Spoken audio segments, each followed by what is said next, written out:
காலம் பல திருப்பங்களை காட்டுகிறது.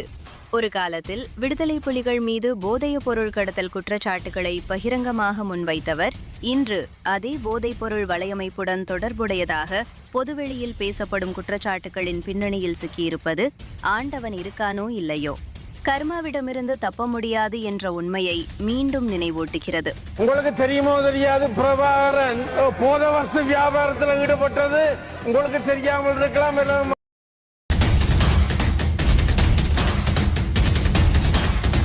இந்த விவாதங்களுக்கு மையமாக இருப்பது 2019ஆம் ஆண்டு நடைபெற்ற ஒரு முக்கிய விசாரணை.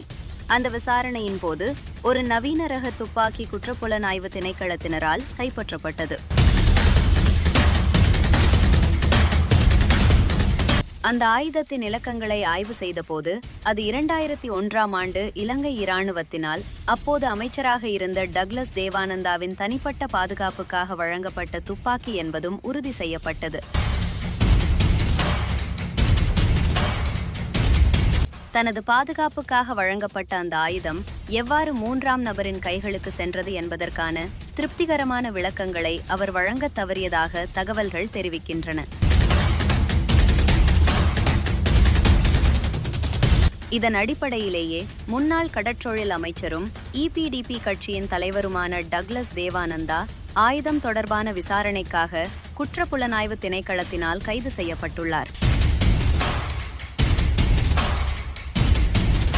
இந்த கைது சம்பவம் அரசியல் அதிகாரமும் பாதுகாப்பு ஏற்பாடுகளும் இருந்தாலும் சட்டத்தின் முன் யாரும் நிரந்தரமாக தப்ப முடியாது என்பதையே மீண்டும் வலியுறுத்துகிறது.